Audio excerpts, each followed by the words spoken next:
So we were discussing about the thyroid gland. उसमें हमने उसकी एनाटमी देखी थी, उसकी आर्टीरियल सप्लाई देखी थी, वीनस ड्रेनेज देखी थी, लिम्फेटिक ड्रेनेज देखी थी, नर्व्स देखी थी, और उसके बाद हमने सिंथेसिस की थी थायरॉयड हार्मोन्स की। अब ये क्वेश्चन हम डिस्कस कर लेते हैं। Name the artery supplying the thyroid gland from which these arteries arise. तो समझ आती है कहाँ से निकलती हैं, कौन सी आर्टरीज हैं। सुपीरियर थायरॉयड आर्टरी और inferior thyroid artery. Superior thyroid artery कहाँ से आती है? एक्सटर्नल कैरोटिड आर्टरी की फर्स्ट ब्रांच है।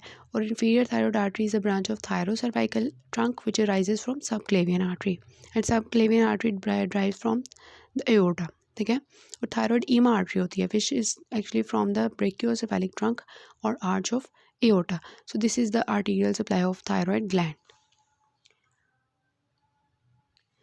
नेक्स्ट आ जाता है investigations of thyroid diseases. So जब भी आपके पास थायरॉयड का कोई भी पेशेंट आपको लग रहा है तो आप क्या 3 चीज़ें ऑर्डर करते हो? आपको पहले से पता होगा। T3 level thyroid function test में T3, T4 और TSH। ठीक है। तो सबसे इनिशियल टेस्ट आपका TSH का ही होता है, थायरॉयड स्टिमुलेटिंग हार्मोन। नॉर्मल इसका कितना वैल्यू होती है? 0.3 टू 3.3 माइक्रो यूनिट पर लीटर, मिली यूनिट पर लीटर। ठीक है। 0.3 टू 3.3 नॉर्मल होता है। अब क्या होगा, ये आपको पहले से पता है, मेडिसिन की चीज़ें हैं कि जब भी हमारी बॉडी में T3 T4 का लेवल ज़्यादा हो जाएगा तो वो नेगेटिव फीडबैक देगा कि पिट्यूटरी को कि प्लीज़ TSH कम कर दो। तो क्या होगा, थायरोटॉक्सिकोसिस में T3 T4 ज़्यादा होते हैं तो वो TSH को कम कर देते हैं। ठीक है। लेकिन हाइपोथायराइडिज्म में जब T3 T4 के लेवल कम होंगे तो वो हमारी पिट्यूटरी को जो है वो स्टिमुलस देंगे कि प्लीज़ प्लीज़ TSH का लेवल ज़्यादा करें, बॉडी में T3 T4 बहुत कम है। उसी वजह से क्या होगा, TSH का लेवल ज़्यादा हो जाएगा। ये पहली पुरानी बातें हैं। ठीक है। तो इसके अलावा जो है, अगर बॉडी में T3 T4 नॉर्मल है लेकिन फिर भी TSH जो है वो एलिवेटेड है। ठीक है। मतलब TSH ज़्यादा है तो उसके रिजल्ट में T3 T4 का ज़्यादा होना चाहिए, लेकिन वो फिर भी मतलब ज़्यादा नहीं हुए। इसका मतलब थायरॉयड ग्लैंड के अंदर कोई प्रॉब्लम है। TSH तो आ रहा है लेकिन वो T3 T4 को एज सच उस तरह से प्रोड्यूस नहीं कर रहा। ठीक है। उसके बाद आता है TSH के बाद दूसरी चीज़ जो इन्वेस्टिगेशन में होती है दैट इज T3 T4। ठीक है। तो हमने कहा कि कुछ हमारे T3 T4 जो है वो सर्कुलेशन में ग्लोबुलिन के और ब्यूमिन के साथ बाइंड होते हैं और कुछ जो है वो फ्री पड़े होते हैं। तो हम क्या करते हैं, फ्री T3 और T4 जो है उनको मेजर करते हैं। ठीक है। तो फिर हमारी जो है ये सारी हमारी इंटरप्रिटेशंस हैं कि normal functioning you thyroid state में ये सब कुछ नॉर्मल होगा। T3 भी नॉर्मल होगा, T4 भी और TSH भी। और जब भी हमने सर्जरी करनी होती है तो हम अपने थायरॉयड ग्लैंड को यू थायरॉयड लेके आते हैं, फिर सर्जरी करते हैं। वैसे हम सर्जरी नहीं करते। ठीक है। उसके बाद थायरोटॉक्सिकोसिस क्या होगा, जिसमें T3 T4 का लेवल ज़्यादा होगा, ऑब्वियसली ज़्यादा होगा क्योंकि बहुत ज़्यादा टॉक्सिसिटी में ये रिलीज़ हो रहा है और उसके फीडबैक से थ्रू TSH जो है वो कम हो जाएगा। हाइपोथायराइडिज्म में क्या होगा, ये दोनों तो कम होंगे और वो फीडबैक देंगे तो पिट्यूटरी TSH का लेवल ज़्यादा कर देगा। और इसके अलावा T3 टॉक्सिसिटी एक चीज़ होती है जिसमें T3 का लेवल सिर्फ ज़्यादा होता है, बाकी T4 भी नॉर्मल होता है और TSH नॉर्मल भी हो सकता है, कम भी हो सकता है। कम क्यों होगा, क्योंकि T3 जो है वो पिट्यूटरी को स्टिमुलस देगा कि मैं बहुत ज़्यादा हूँ, TSH कम करो। तो T3 टॉक्सिसिटी में क्या होता है, T4 नॉर्मल होता है और TSH जो है वो कम भी हो सकता है, नॉर्मल भी हो सकता है, आपको कम मोस्टली मिलता है। ठीक है, फीडबैक की वजह से। तो ये 4 स्टेट्स होती हैं जिसमें आप थायराइड फंक्शन टेस्ट ये करोगे, आपको सब कुछ नॉर्मल मिल रहा है तो आपने कंसिडर करना है ये यूरोथायराइड। T3 T4 ज़्यादा मिल रहा है, TSH कम, आपने सोचना है थायरोटॉक्सिकोसिस है। T3 T4 कम मिल रहा है, TSH ज़्यादा मिल रहा है, आपने कहना है ये हाइपोथायराइडिज्म है। T3 ज़्यादा मिल रहा है, बाकी सब कुछ नॉर्मल मिल रहा है, या TSH कम मिल रहा है तो आपने कहना है ये T3 टॉक्सिसिटी है। ठीक है। तो थायराइड फंक्शन टेस्ट देखते हुए आप पेशेंट को डायग्नोज कर सकते हो। उसके बाद थायराइड एंटीबॉडीज़ होती हैं, ऑटो एंटीबॉडीज़। एक हमने एंजाइम देखा था पेरोक्सीडेज, वो क्या कर रहा था, आयोडाइड को आयोडीन में कन्वर्ट करा था। अगर उसके अगेंस्ट एंटीबॉडीज़ बन जाएंगी तो उसको कहेंगे एंटी थायरॉयड पेरोक्सीडेज। ठीक है। एंटी थायरॉयड पेरोक्सीडेज जो है ये बनती है हैशिमोटो थायरॉयडाइटिस में, जिसकी वजह से क्या होगा, जब आयोडीन ही नहीं बनेगा तो बाइंडिंग नहीं होगी, कपलिंग नहीं होगी, T3 T4 नहीं बनेगा तो क्या होगा, हाइपोथायरॉयडिज्म। तो हैशिमोटो थायरॉयडाइटिस में इसी वजह से हाइपोथायरॉयडिज्म हो रही होती है। ठीक है। एंटी थायरोग्लोबुलिन थायरोग्लोबुलिन एक प्रोटीन होती है जो कि एक्चुअली हमारे होती है टायरोसिन उसके ऊपर होती है, ठीक है। तो वो भी एक दरमियान में बन रहा होता है। थायरोग्लोबुलिन प्रोटीन होती है जिसमें एक्चुअली बाइंडिंग का रोल होता है, इसके साथ बाइंड करती है आयोडीन, ठीक है।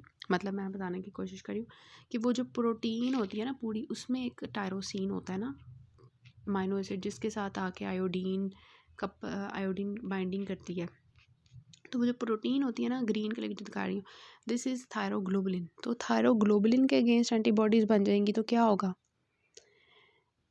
बाइंडिंग नहीं होगी, बाइंडिंग नहीं होगी तो कपलिंग नहीं होगी, कपलिंग नहीं होगी तो हमारे T3T4 नहीं बनेंगे, तो क्या होगा, हाइपोथायरॉयडिज्म। तो एंटी थायराइड पेरोक्सीडेज में जब ये एंटीबॉडीज़ ये वाली बनेगी, एंटी थायरोग्लोबुलिन एंटीबॉडीज़ बनेगी, तो पेशेंट जाएगा हाइपोथायरॉयडिज्म में, ठीक है। इसी तरह थायरॉयड रिसेप्टर एंटीबॉडीज़ है, थायरॉयड रिसेप्टर एंटीबॉडीज़ समझ आ रही हैं कि T3T4 तो बन गया, सॉरी TSH जो बन गया पिट्यूटरी में आ गया, पिट्यूटरी से थायरॉयड ग्लैंड के पास आ गया, ठीक है, थायरॉयड के फॉलिकुलर सेल्स के ऊपर, ठीक है, आके उसने बाइंड करना था। लेकिन क्या हुआ, वो जो रिसेप्टर्स थे, रिसेप्टर्स ये पिंक कलर के बना रही हूँ, इनके अगेंस्ट क्या बनी हुई थी, एंटीबॉडीज़, ठीक है। इधर आके बाइंड करना था TSH ने, लेकिन वहाँ पे क्या है, एंटीबॉडीज़, थायरॉयड रिसेप्टर एंटीबॉडीज़ बनी हुई हैं। वो एंटीबॉडीज़ जो हैं वो क्या करेंगी, उसको स्टिमुलेट करती जाएंगी करती जाएंगी करती जाएंगी कि तुम निकालो प्रोटीन्स, T3T4 निकालो।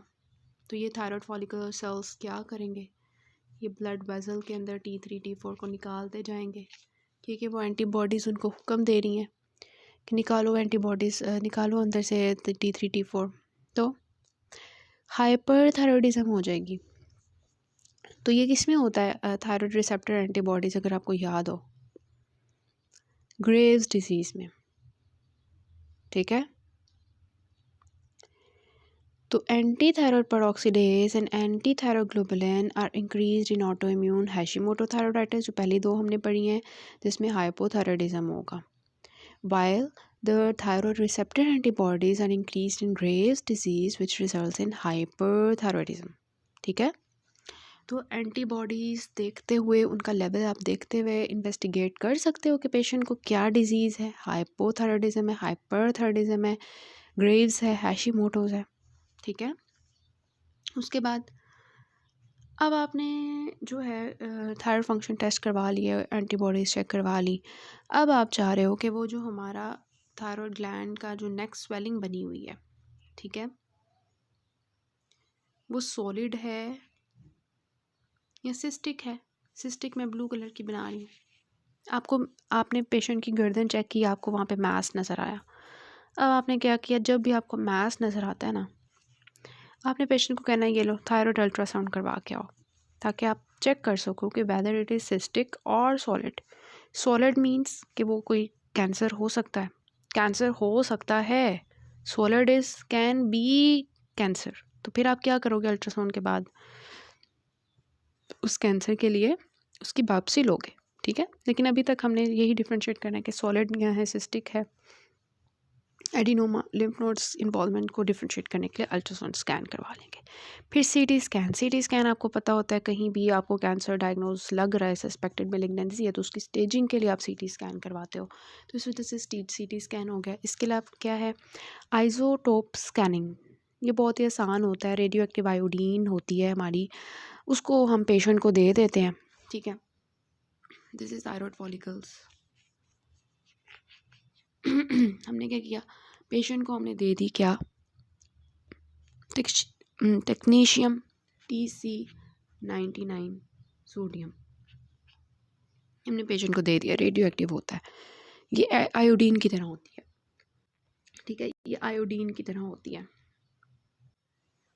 आयोडीन की तरह होती है। इस वजह से हमें पता है ना कि ये जो है आयोडीन की तरह है, तो इसने उसमें जाना है ना थायरॉयड फॉलिकल्स में, तो ट्रैपिंग हो जाएगी इसकी ट्रैपिंग हो जाएगी ग्लैंड के अंदर। जब ये ग्लैंड में जाएगा तो थायरॉयड फॉलिकल सेल्स उसको पकड़ लेंगे और वहाँ से उसकी रेडिएशन इमिट करना शुरू कर देंगे, क्योंकि ये वो वाली आयोडीन नहीं है जो हम खाने में खाते हैं, ये रेडियो एक्टिव है। तो वो जो है इमिट करेगी रेडिएशंस इमिट करेगी, तो हम उसको कैमरा जो होगा हमारा सिंस्टोग्राफी कैमरा उसके थ्रू देख लेंगे। ठीक है, तो उससे हमें पता चल जाएगा कि कितना थायराइड एक्टिव है। जितना ज़्यादा एक्टिव होगा उतनी ज़्यादा रेडिएशंस आएंगी और वो हमें ब्लैक एरिया नज़र आएगा। ठीक है, फॉर एग्ज़ाम्पल ये देखें, हमने रेडियो एक्टिव आयोडीन दी थी और सिर्फ इतना सा एक्टिविटी शो हुई इसकी, मतलब ये नॉर्मल है। This is normal, her case में हमारे अंदर भी नॉर्मल ही इस तरह ही प्रोड्यूस होता है। ठीक है, नॉर्मल फंक्शनिंग है। लेकिन अगर हमारे पास इस तरह हो रहा है, इसका मतलब बहुत ज़्यादा एक्टिव हुआ हुआ है, ये बहुत ज़्यादा T3 T4 बनाता जा रहा है। इतनी ज़्यादा हमने तो इतनी आयरन दी थी, ये तो पागलों की तरह T3 T4 बना रहा है। इसका मतलब ये हाइपर थायराइडिज्म स्टेट है। ग्रेव्स डिजीज़ में इस तरह से नज़र आता है। ठीक है, और अगर आपको इस तरह से नज़र आ रहा है 1 2 3 4 इस तरह से, तो ये क्या होगा, multi nodular toxic multi nodular goitre. ठीक है, और अगर आपको एक ही इतना बड़ा नज़र आ रहा है, मतलब इस जगह पे ज़्यादा एक्टिविटी हो रही है, दिस इज़ टॉक्सिक एडिनोमा। तो समझ आ रही है टेक्नीशियन स्कैन के थ्रू आप कैसे कर सकते हो। ठीक है, तो it tells how active thyroid tissue is in manufacturing hormone, और ये presence of neutrality and toxicity of the gland के लिए होती है इंडिकेट। और इसका स्कैनिंग का पर्पस ये होता है कि हम डिफ्रेंशिएट कर सकें नॉर्मल को, जो कि आपको वार्म नज़र आएगा, from the non functioning nodule जो कि आपको कोल्ड नज़र आएगा, और हाइपर फंक्शनिंग नोड्यूल हॉट नज़र आएगा। ठीक है, तो नॉर्मल वार्म होता है, बहुत ठंडा हो जाए तो नॉन फंक्शनिंग है, मतलब कि बहुत काम ही नहीं कर रहा, और बहुत हॉट हो जाए तो इसका मतलब बहुत ज़्यादा काम कर रहा है। ठीक है, तो main value is in evaluating the toxic nodular goitre. जैसे कि आपको ये टॉक्सिक नोड्यूलर गॉइटर इस तरह आपको नज़र आ गया, आपको डायग्नोज हो गया टॉक्सिक नोड्यूलर गॉइटर है। ठीक है, to find out whether it is a nodule that is hyperfunctioning. ठीक है, और it is the internodular tissue that is hyperfunctioning. ठीक है, तो अगर एक नोड्यूल होगा तो आप क्या करोगे, इस केस में एक नोड्यूल होगा तो इस केस में आप वो वाला हिस्सा जो है उसको रिमूव कर दोगे, लोब रिमूव कर दोगे। ठीक है, for example this is thyroid gland, तो इसके एक लोब के ऊपर ये नोड्यूल हाइपर फंक्शनिंग कर रहा था, आपने रेडियो एक्टिव आयोडीन से पिक कर लिया, तो आप क्या करोगे सर्जरी, पूरा थायराइड रिमूव कर दोगे? नहीं, लोबेक्टमी कर दोगे, इस वाले लोब को बाहर निकाल दोगे। ठीक है, या फिर इंटरनोड्यूलर टिश्यू है, मतलब नोड्यूल्स के दरमियान में कोई टिश्यू है, तो उस केस में आप सब टोटल थायरैक्टमी करोगे। मतलब ये हम सर्जरी में देखेंगे, हमने चॉइस करनी होती है, तो रेडियोएक्टिव आयोडीन करके ना हम देखते हैं हमने सर्जरी करनी है तो हमने कौन सा हिस्सा कहाँ से रिमूव करना है, पूरा लोब नहीं रिमूव करना है, पूरा थायरॉइड रिमूव करना है, एक हिस्सा निकालना है, या क्या करना है। ठीक हो गया। फिर होती है एफनैक, इट इज़ इन्वेस्टिगेशन। अब ये आपने तब करना है एफनैक जब आपको एक डिस्क्रीट सॉलिटरी थायरॉइड स्वेलिंग मिले, डिस्क्रीट सोलिटरी थायरॉइड स्वेलिंग मिले। This is MCQ। आपको एक थायरॉइड ग्लैंड मिल रहा है और उसमें आपको इतने ज़्यादा नोड्यूल्स मिल रहे हैं, ये ठीक है, इतने ज़्यादा आपको नोड्यूल्स मिल रहे हैं। ठीक है, तो इसमें आप क्या करोगे, आपने एफनैक करना है, मतलब आपने इंजेक्शन घुसाना है अंदर। तो क्या आप सबके अंदर इंजेक्शन घुसा के देखोगे? ठीक है, नहीं, यह आप तब करोगे जब you have a discrete solitary nodule। discrete solitary nodule, आप क्या करोगे, उसके अंदर वो वाला एफनैक इंजेक्शन घुसाओगे और उसका ले लोगे सैंपल, बायोप्सी ले लोगे, और उसको आप जो है वो माइक्रोस्कोप के नीचे देखोगे। ठीक है, तो ये चीज़ होती है। It is investigation of choice in case of discrete solitary thyroid swelling. It is easy and simple to perform, लेकिन एफनैक जो है ये डिफ्रेंशिएट नहीं करता एडिनोमा को फ्रॉम द कार्सिनोमा। ठीक है, क्योंकि आपको याद हो अगर कि एडिनोमा और कार्सिनोमा में यही डिफरेंस होता है कि एडिनोमा ने कैप्सूल, जो थायरॉइड कैप्सूल होता है, उसको इन्वेड नहीं किया होता, वेजल्स को इन्वेड नहीं किया होता, जबकि जो कार्सिनोमा होता है उसने कैप्सूल को भी इन्वेड कर दिया होता है और वैस्कुलर इन्वेजन भी कर ली होती है। तो एफनैक आपको ये नहीं बताएगा कि इसने इन्वेजन कैप्सूल या वैस्कुलर की है कि नहीं, उसके लिए आप फिर एक्सीजनल बायोप्सी करते हो। इसके अलावा कौन सी इन्वेस्टिगेशंस हैं, एक्सरे चेस्ट हो गया और थोरेसिक इनलेट हो गया।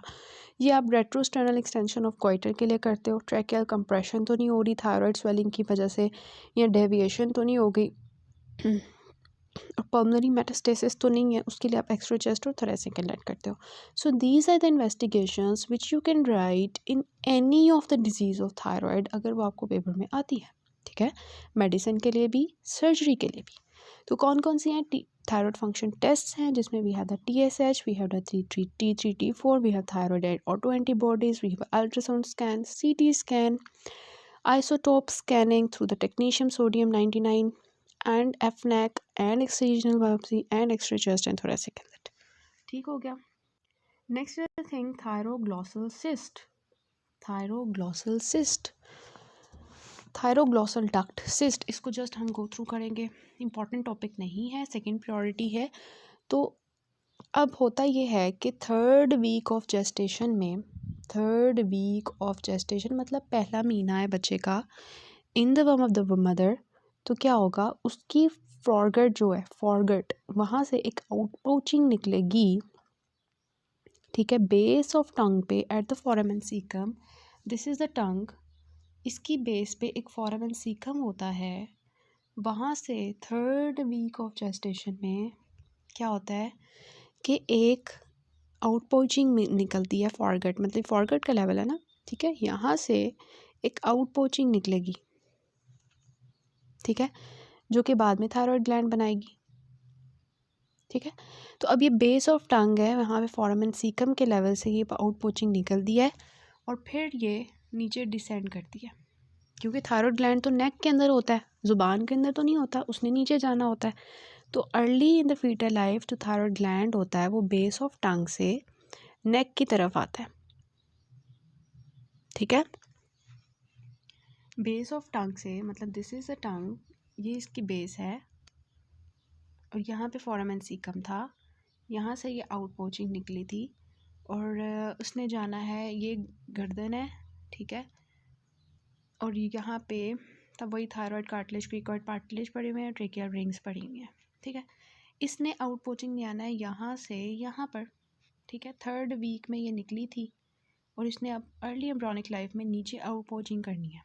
ठीक है, तो ये जो आउटपोचिंग करेगी और ये नीचे की तरफ डिस्टेंड करेगी, तो ये क्या करेगी कि जो सेकंड और थर्ड ट्रेकियल रिंग है उनके सामने आके जो है ना ये इधर आके लग जाएगी ऐसे करके।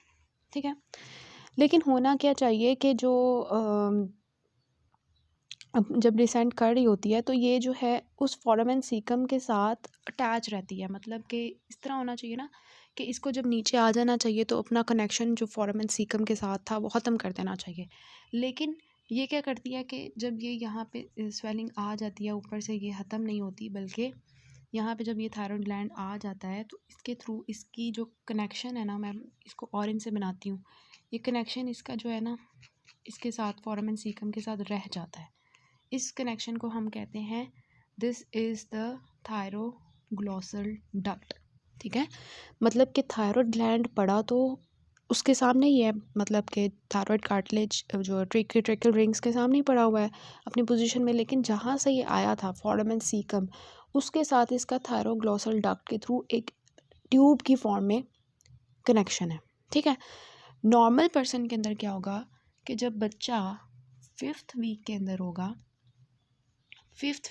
होगा, तो ये थायरोग्लॉसल जो डक्ट है इसका ल्यूमन होना शुरू हो जाएगा बंद। इसका ल्यूमन जो है वो बंद होना शुरू हो जाएगा नॉर्मल बंदे के अंदर। और जैसे ही 8वां हफ्ता आएगा तो ये 5वें हफ्ते से 8वें हफ्ते तक बंद हो जाएगा। ठीक है, लेकिन कभी कभार ये नहीं होगा, ये वहाँ पे थायरोग्लॉसल डक्ट रहेगी।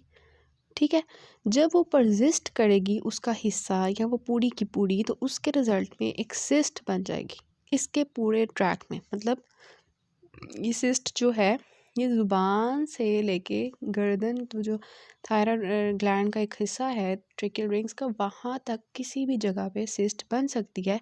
वहाँ बनेगी जहाँ पे वो डक्ट परसिस्ट करेगी। ठीक है, ज़्यादातर जो है ये बिल्कुल हाइवाइड बोन के पास रह जाती है। ठीक है, तो ये चीज़ आ जाती है। समझ आ रही है आपको कि थर्ड वीक में वो आउट पंचिंग बनी थी, फिर वो ट्रैवल करती हुई नीचे आई, ट्रेकियल रिंग्स के आगे आगे सेटल हो गई, लेकिन थायरोग्लॉसल डक्ट रह गई थी। उस डक्ट ने 5th वीक में ऑब्लिटरेट करना शुरू करना था, 8th वीक पे ऑब्लिटरेट हो जाना था उसने डक्ट ने।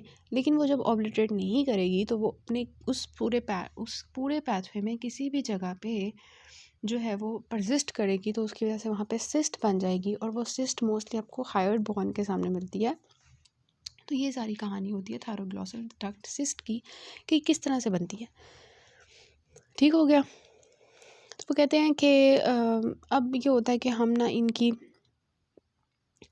एक्सियन needs lifelong thyroxine therapy to avoid hypothyroidism. मतलब ये एक्सियन कर दे रहा है, तो उसकी वजह से क्या होता है, एक्सियन कर दिया, आप T3 T4 नहीं बनेगा, तो हमें क्या करना पड़ेगा, हाइपोथायरॉयडिज्म को अवॉइड करने को थायरोक्सिन थेरेपी देनी पड़ेगी। तो हम थायराइड स्कैन करते हैं before excision of cyst to document presence of normal thyroid. तो मतलब ये उन्होंने बताने की कोशिश की है कि हमें एक पेशेंट मिला है, उसका थायरोग्लॉसल सिस्ट है। ठीक है, तो हमने जो है, अब ये सिस्ट जो है ना, इसका ही मेन चीज़ होती है कि थायराइड ग्लैंड यहाँ था, ठीक है, और ये सिस्ट यहाँ बनेगी। तो आपको समझ आई, आपने एक पेशेंट की गर्दन देखी है, आपको उसकी बिल्कुल एंटीरियर ट्रायंगल में सामने गर्दन में एंटीरियर पार्ट में सिस्ट आपको मिल रही है, स्वेलिंग। ठीक है, अब आपने डिफ्रेंशिएट करना है कि ये थायराइड ग्लैंड की स्वेलिंग है या फिर सिस्ट की स्वेलिंग है। तो देखें, थायराइड ग्लैंड की स्वेलिंग जो होती है वो नीचे होती है, थायरोग्लॉसल सिक्स्थ सिस्ट की ऊपर होती है। इसके अलावा मूवमेंट ऑफ टंग से भी डिफ्रेंशिएट होता है, वो मैं आपको आगे बताती हूँ। ठीक है, मतलब कि अब उससे भी होता है, लेकिन ये मिड लाइन स्वेलिंग ऊपर होती है, थायराइड की स्वेलिंग नीचे होती है। समझ आ रही है, ये बहुत इंपॉर्टेंट क्लिनिकल मेथड है। अच्छा, उसके अलावा ये होता है कि हमने ना अब एक पेशेंट है, उसके अंदर हमने देख लिया सिस्ट पड़ी हुई है या थायराइड, हमने डिफ्रेंशिएट कर लिया, लेकिन हमने पहले ये भी देखना है थायराइड स्कैन करके कि उसका नॉर्मल थायराइड है। अगर नॉर्मल थायराइड नहीं होगा और हम उसका मतलब उसका थायराइड है ही नहीं है ग्लैंड, और हम पकड़ के उसकी सिस्ट रिमूव कर दें, और हमें पता था वो सिस्ट ही जो है T3 T4 बना रही थी, तो हम उसका रिमूव कर दें, तो क्या होगा, उसको हाइपोथायरॉयडिज्म फेस करना पड़ेगा, उसको पूरी ज़िंदगी थायरोक्सिन लेनी पड़ेगी। तो हम थायराइड स्कैन करते हैं, नॉर्मल थायराइड टिश्यू मिलता है, हमें कहते हैं हाँ ये सिस्ट में कमी है, इसको निकालो बॉडी से बाहर, थायराइड ग्लैंड बनाएगा सब कुछ। तो ये चीज़ होती है। क्लिनिकल फीचर्स क्या है, मिडलाइन स्वेलिंग मिलेगी, ऊपर वाले पार्ट में मिलेगी, it moves upward with swelling as well as with tongue protrusion. क्योंकि ये टंग के साथ कनेक्टेड है। इस वजह से जब हम पेशेंट को कहते हैं घूंट भरे, पानी का घूंट भरे, पेशेंट जब पानी का घूंट भरता है तो ये सिस्ट ऊपर की तरफ जाती है। ठीक है, और जब हम पेशेंट को कहते हैं अपनी ज़ुबान बाहर निकालें, तो ये सिस्ट ऊपर की तरफ मूव करती है। ठीक है, लेकिन थायराइड के केस में ऐसा नहीं होगा। ठीक है, तो पेशेंट को 2 काम करने हैं, एक पानी का घूंट भरें और एक अपनी ज़ुबान बाहर निकालें। तो सिस्ट अगर ऊपर की तरफ मूव करिए, इसका मतलब जो स्वेलिंग है ऊपर की तरफ मूव करिए, इसका मतलब ये सिस्ट है, थायराइड सिस्ट है, और ऊपर ऊपर होगी, मिड लाइन के ऊपर। ठीक हो गया। ट्रीटमेंट क्या होगा, हम सारी की सारी जो है थायरोग्लॉसल ट्रैक्ट को रिमूव कर देंगे up to the base of trunk. This is known as sis trunk operation. उसके बाद फिस्टुला कहते हैं कि जब थायरोग्लॉसल सिस्ट का इन्फेक्शन हो जाए तो उस इन्फेक्शन की वजह से एक फिस्टुला बन जाता है। ठीक है, ट्रीटमेंट क्या होता है, इसमें भी हम सिस ट्रंक ऑपरेशन करते हैं, जिसमें हम क्या करते हैं कि पूरी की पूरी थायरोग्लॉसल ट्रैक्ट जो होती है, जो ज़ुबान से लेके सेकंड और थर्ड ट्रेकियल रिंग्स तक का सारा ट्रैक्ट हम रिमूव करते हैं। उसमें हायोइड बोन की जो है वो बॉडी भी निकाल देते हैं up to the base of trunk. तो this is non age sis trunk operation, ये भी हम करते हैं। अब नेक्स्ट पार्ट से हम यूक्यूज करते हैं और नेक्स्ट